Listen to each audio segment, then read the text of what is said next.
Hello friends, welcome back to my YouTube channel. और आज हम बात करेंगे एक नई डेफिनेशन जो कि हम चालू कर रहे हैं, स्टार्ट किया है हमने, जिसका नाम है क्रमचय समूह या परमुटेशन ग्रुप। क्या नाम है?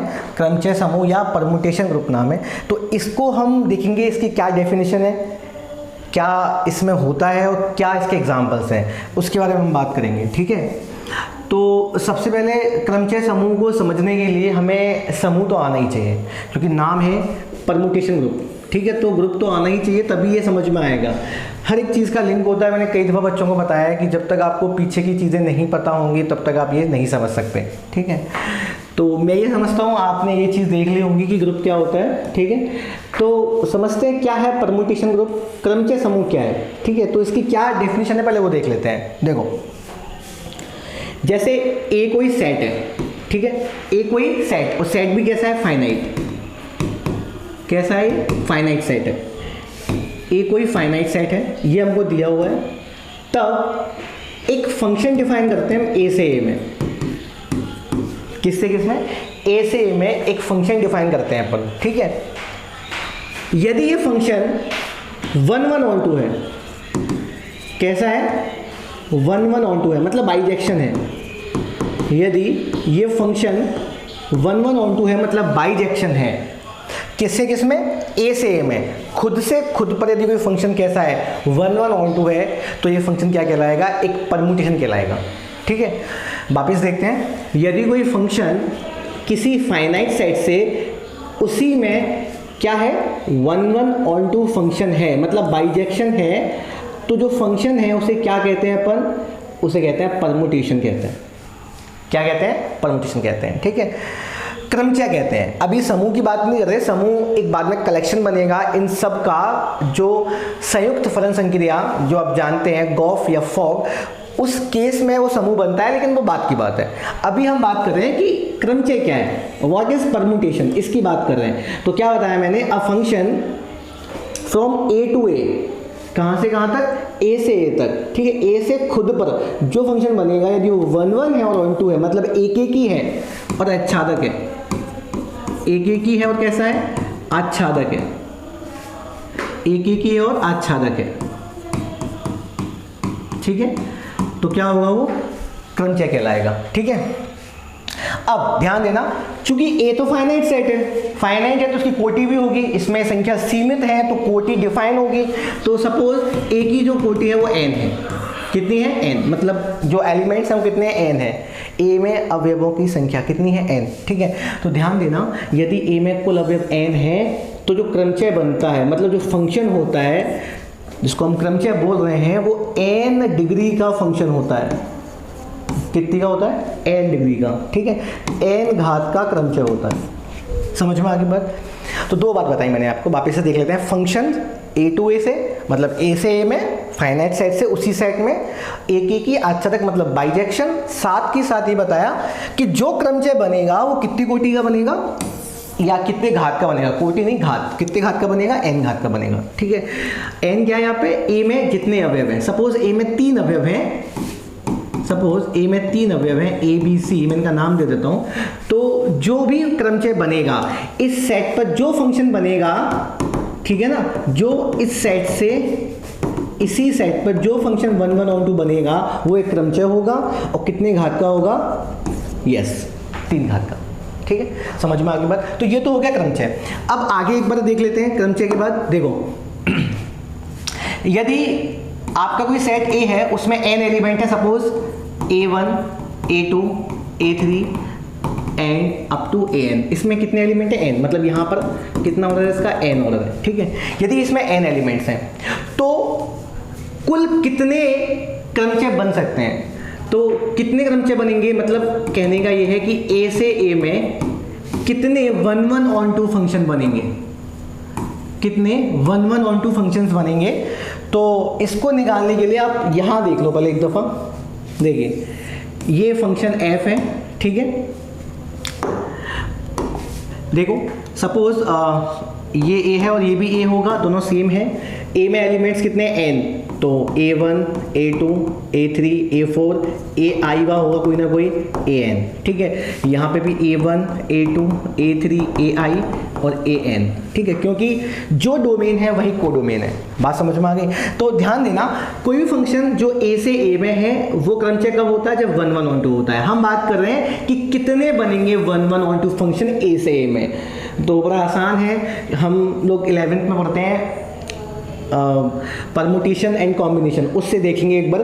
देखो हमें बनाना है 1 1 on 2 फंक्शन, है ना, तो आपको पता होगा कि 1 1 on 2 कैसा होता है। देखो ये डोमेन है, सपोज ये कोडोमेन है, ठीक है, ये A है और ये B है, कोई मैं अलग से बात कर रहा हूँ, ये फंक्शन है। तो कैसे बनता है? 1 2 3, सपोज यहाँ पे है 8 9 10, ठीक है। तो 1 को 8 से कनेक्ट किया, 2 को 10 से किया और 3 को 9 से किया। तो ये कैसा है? 1 1 on 2 है। कैसा है ये? 1 1 on 2, ठीक है। मतलब कहने का ये मतलब, देखो फंक्शन की 2 प्रॉपर्टी होती हैं फंक्शन में, ऑल और यूनिक, ये चीज़ देखनी होती है। मैंने पहले ही बताया है, ऑल और यूनिक, ठीक है। ऑल मतलब ए के एलिमेंट्स पर लगा है रेस्ट्रिक्शन, ऑल सभी एलिमेंट्स क्या होते हैं? कनेक्टेड होते हैं, ऑल इस पर लगा है, इस पर नहीं लगा। यूनिक का मतलब होता है कि जो कनेक्टेड है वो यूनिकली कनेक्टेड है, मतलब उनका जो संबंध है, उनका जो रिलेशन है वो यूनिक है। 1 का रिलेशन 8 से है तो किसी और से नहीं है, 2 का किससे? 10 से है तो किसी और से नहीं है, तो यूनिक होना चाहिए तो फंक्शन हो जाता है। फंक्शन में केवल 2 बात याद करनी होती है, मैं आपको यही बताता हूँ हमेशा से, ठीक है। क्या? नंबर 1 ऑल, ठीक है, और नंबर 2 यूनिक, ठीक है। मतलब सभी, और किसके? सभी डोमेन के, ठीक है। यहाँ पे जो प्रतिबंध लगा है वो डोमेन पर लगा है, ये वाली बात याद रखना। यूनिक मतलब जो संबंध हम बना रहे हैं ए से बी में वो यूनिक होना चाहिए, मतलब किसी का संबंध ऐसा ना हो कि 2 से हो जाए, एक और केवल 1 से होना चाहिए, ठीक है। तो ये तो हो गया फंक्शन की बात। बट हम बात कर रहे हैं 1 1 on 2 फंक्शन की। तो 1 1 का मतलब क्या हो गया कि भाई इमेज अगर निकले तो 2 अलग अलग अवयवों की अलग अलग इमेज हो, 2 अलग अलग एलिमेंट्स की अलग अलग इमेज हो। ऐसा ना हो कि 2 अवयव यहाँ से ले लिए और ऐसे ज़्यादा हो, ऐसे पॉसिबल नहीं होगा, तब 1 1 नहीं होगा, ठीक है। 2 अलग अलग अवयव है तो ऐसे इमेज जाएगी बिल्कुल, ठीक है।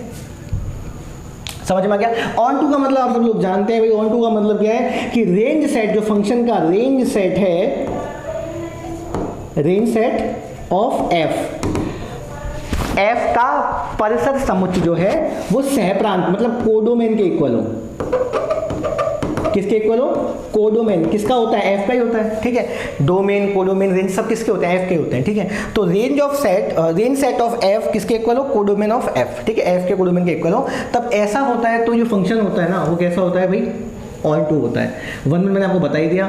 तो 1 1 on 2 फंक्शन आपको बनाना है, तो देखिए एक दफा कैसे बनेगा और कितने बनेंगे यहाँ देख लेते हैं। देखो A1 को कनेक्ट करना है, ये डोमेन है, ये कोडोमेन है। डोमेन के सभी एलिमेंट्स कनेक्ट होने वाले हैं, याद रखना। डोमेन के सभी एलिमेंट्स क्या होंगे? कनेक्ट होंगे, इनका कनेक्शन सबसे होगा। सपोज A1 का हो जाता है A2 से, ठीक है। 1 1 करना है और फंक्शन की जो डेफिनेशन है उसको भी याद में रखना है कि फंक्शन की डेफिनेशन का कुछ ऐसा ना हो जाए कि वो खत्म हो जाए कि A1 का जो रिलेशन है वो A2 से है तो किसी अलग से नहीं होगा। बात समझ में आ गई कि A1 का A1 से नहीं होगा, A1 का किसी अलग से नहीं होगा, A2 से हो गया तो बस यही रहेगा। तो A1 के लिए कितनी चॉइस हैं? आप देखो A1, A2, A3 कितनी चॉइस हैं? n चॉइस हैं। ये A1 इनमें से किसी से भी कनेक्ट हो सकता था, तो इसके लिए कितनी चॉइस है? n चॉइस है, ठीक है। समझ में आ गई बात? A1 के लिए कितनी? n choice. अब हमने क्या किया? n में से कोई एक ले लिया कि भाई A1 किससे कनेक्ट हो गया? A2 से। बात समझ में आ गई? अब A2 के लिए कितनी चॉइस है? इस A2 के लिए कनेक्शन तो इसका होगा ही होगा, कनेक्शन इसका होगा ही होगा क्योंकि फंक्शन है। तो ये तो पहले से ही इसके साथ कनेक्ट हो गया। तो अब A2 के लिए कितनी चॉइस बची? A1 और नीचे वाले, मतलब कुल कितने थे? n। कितने थे बताओ? n, ठीक है ना। दोनों में n थे, दोनों सेट सेम है, तो कितने बचे? अब एक निकल गया तो n-1। कितने बचे? n-1। चलो मैं यहाँ लिख देता हूँ, चलो कॉमा लगा देते हैं अभी फिलहाल के लिए समझने के लिए। n-1। बात समझ में आ गई? अब इसको कनेक्ट किया, सपोज इसको मैंने किया, सपोज A3 से किया, ठीक है। ऐसे ही देखो इन सबकी चॉइसेस अब क्या होती जाएगी? कम होती जाएगी। पहले की कितनी थी? n, फिर n-1, फिर n-2, फिर n-3 एंड सो ऑन। तो कहने का मेरा मतलब है जब कोई एक काम n तरीके से हो रहा है, दूसरा m तरीके से हो रहा है, तो वो काम जो है ओवरऑल वो n इंटू m तरीके से होगा, n इंटू m वे में होगा, ठीक है ना। तो ये सबकी बात करें तो पहले के लिए चॉइस कितनी थी? n, दूसरे के लिए कितनी थी? n-1, फिर कितनी थी? n-2, और ये बीच में इंटू आएगा, n-1 n माइनस 2 और कितनी होगी 3 2 1, इसका मतलब कितना हो गया n फैक्टोरियल। कितना हो गया n फैक्टोरियल। आप इसको समझ सकते हैं, नॉर्मल आप कोई सेट लीजिए, इसमें 3 एलिमेंट है A B C, तो आप जानते हैं A का यदि रिलेशन B से हो जाएगा तो A के लिए कितनी चॉइस थी, A के लिए 3 चॉइस थी, ये भी हो सकता था, ये भी हो सकता था, ये भी हो सकता था। तो B के लिए कितनी चॉइस बची? अब जब A B से कनेक्ट हो गया तो B के लिए केवल 2 चॉइस बची, तो A के लिए 3 चॉइस, B के लिए 2 चॉइस और C के लिए 1 चॉइस। कितना हो गया 3 फैक्टोरियल मतलब 6 हो गया। ठीक है, तो ये वाली बात हो गई। अब आगे देखते हैं कि जैसे मैंने बताया अभी कि कोई सेट A था जिसमें एलिमेंट्स कितने थे n थे, F कोई क्रमचय था मतलब परमुटेशन था, A से A में था, F की डिग्री कितनी होती है n होगी, क्योंकि यहाँ से देख सकते हैं कुल अवयव कितने हैं n। और कितने क्रमचय बनते हैं, कितने परमुटेशंस बनते हैं, हमने अभी भी देखा यदि A में n अवयव है तो कुल n फैक्टोरियल क्रमचय बनते हैं। कितने बनते हैं n फैक्टोरियल क्रमचय बनते हैं। ठीक है, यदि 3 है तो बनेंगी 3 फैक्टोरियल, 4 है तो 4 फैक्टोरियल। ठीक है, इतने क्रमचय मतलब इतने 1 1 ऑन 2 फंक्शंस बनते हैं। ठीक है, समझ में आ गई बात। अब बाद में जाके भाई ऐसा होता है कि इनका एक कलेक्शन बनाया जाता है, इन 1 1 ऑन 2 फंक्शन का क्या बनाया जाता है, कलेक्शन बनाया जाता है, जिसको बाद में प्रूफ किया जाता है कि ये समूह होता है, ये ग्रुप होता है। ठीक है, तो वो अलग बात है, बाद में देखेंगे उसे। आगे देखिए कि लिखने का तरीका क्या है, कि लिखते कैसे हैं भाई। किसी भी परमुटेशन को लिखने का कुछ रिप्रेजेंटेशन यहाँ बताया गया है, तो वो देख लीजिए। 2 रो नोटेशन होता है, 2 रो नोटेशन, 2 पंक्ति संकेतन क्या होता है वो देखना एक बार। सपोज ए कोई सेट है जिसमें एलिमेंट्स हैं x1 x2 और xn। ठीक है, तो क्रमचय को कैसे हम बताएंगे देखते हैं एक बार, कैसे बताएंगे। देखो क्रमचय जो कि फंक्शन होता है तो f लिख लिया, वैसे आवश्यक नहीं है f ही हो, कई दफ़ा सिग्मा भी लिखते हैं और आपकी इच्छा वो लिख सकते हैं। ठीक है, तो लिखना कैसे है, 2 पंक्ति संकेतन। पहली बात तो जो ए के एलिमेंट्स हैं उनको यहाँ लिख देते हैं अपन पहले रो में, तो x1 x2 x3 x4 x5 x6 xi भी होगा कोई ना कोई, और अंत में कितना आ गया xn आ गया। ठीक है, नीचे वाली रो में क्या लिखते हैं अपन, ध्यान देना।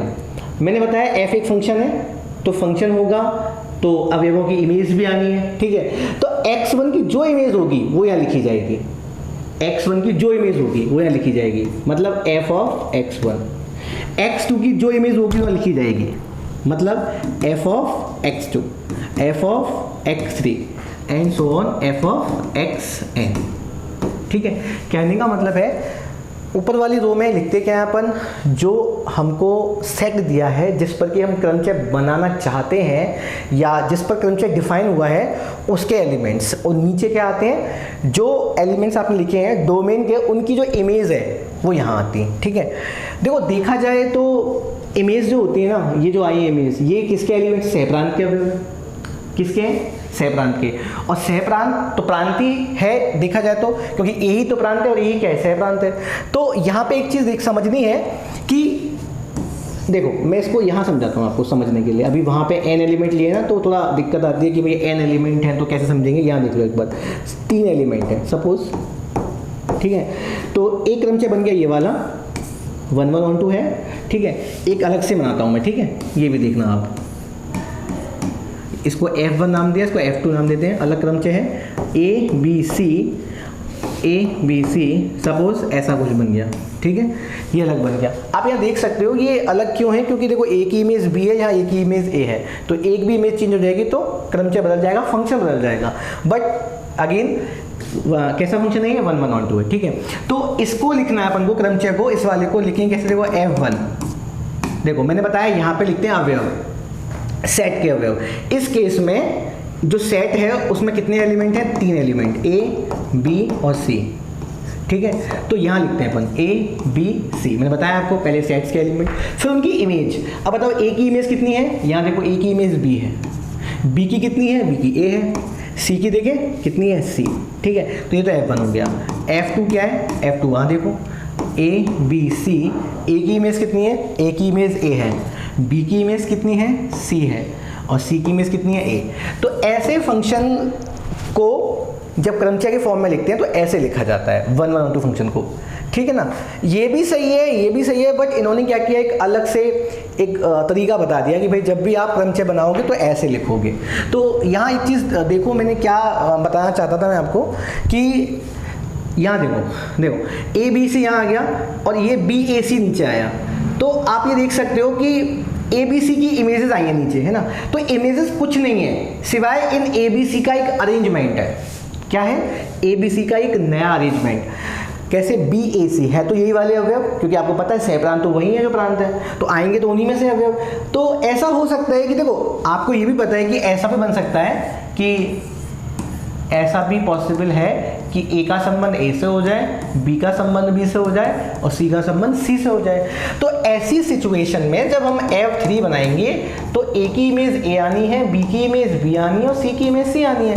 तो मेरा कहने का मतलब क्या है, जो नीचे लिखा होता है ना वो ऊपर वाले एलिमेंट्स ही होते हैं, बट उनका कुछ अलग अरेंजमेंट हो सकता है अलग अलग क्रमचयों के लिए, क्योंकि यहाँ तो हम बताते हैं सेट्स का जो सीक्वेंस वाइज अवयव है उनको लिख दो, नीचे उनकी इमेज आती है तो इमेज बदल सकती है। तो ए बी सी, फिर बी ए सी, फिर ए सी ए, तो ऐसे इनका एक अरेंजमेंट हो सकता है जो अलग अलग सीक्वेंस में होगा, बट है तो वही अवयव, क्योंकि सेट अलग नहीं है, सेट तो वही है, ठीक है ना। तो ये जो एलिमेंट्स हैं, ये जो क्या बोलते हैं इनको, प्रतिबिंब हैं या इमेजेस हैं, ये कुछ नहीं है सिवाय इनका कोई अरेंजमेंट है।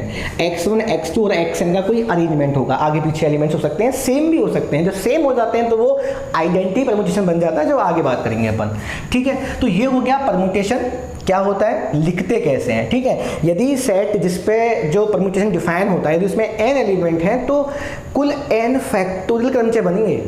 कितने बनेंगे? n फैक्टोरियल क्रमचय, ठीक है ना। तो कितने डिग्री के बनेंगे? n डिग्री के बनेंगे, ये भी बता दिया मैंने, है ना। s है उसमें n एलिमेंट है, x1 x2 से लेके xn तक, ठीक है। कितने एलिमेंट हैं? n एलिमेंट है, ठीक है। वापस से लिख देता हूं मैं, x1 x2 और xn, कितने एलिमेंट हैं इसमें? n एलिमेंट है, ठीक है। कोटि कितनी है इसकी? n। तो जितने भी परमुटेशंस बनेंगे s से s में, उनकी संख्या मैंने बताया कितनी होती है? n फैक्टोरियल होती है। तो इनका जो कलेक्शन का जो सिंबल होता है, मतलब उस कलेक्शन या उस सेट का सिंबल होता है, उसे Sn से डिनोट किया जाता है। किससे? Sn से। कई दफ़ा इसको Pn से भी बताया जाता है। Pn क्या होता है? The set of all permutation from S to S, या जो भी आपका सेट है A to A, ठीक है, B to B, जो भी सेट है ना। तो परमुटेशन यही होता है, ठीक है। इनका सबका कलेक्शन Sn बनता है या Pn बनता है, ठीक है। बुक में इस n को संकेत लिखते हैं, सिंबल, ठीक है, सिंबल्स लिखते हैं n को, ठीक है। बाकी n कुछ नहीं है, s में जितनी भी एलिमेंट्स है ना उनकी संख्या है, ठीक है। तो Sn हो गया, Pn हो गया, बात सबके समझ में आ गई होगी। तो ये चीज़ मैंने आपको बताई कि परमुटेशन क्या होता है। एक फंक्शन होता है जो 1 1 on 2 होता है, ठीक है, किसी सेट से उसी सेट में होता है, ये वाली बात याद रखनी है। सेट को नहीं बदलना है, ठीक है, ना ही ऐसा कोई सेट लेना है जिसमें एलिमेंट्स प्रांत के एलिमेंट्स के इक्वल हों, वो भी नहीं लेना। दोनों इक्वल सेट लेने हैं, इक्विवेलेंट भी नहीं लेना अपन को, इक्वल लेने हैं, ठीक है। तो ये हो गया परमुटेशन। आगे जाके इसको हम परमुटेशन ग्रुप प्रूफ करते हैं, तो इसको हम आगे बात करेंगे। आज के लिए इतना ही।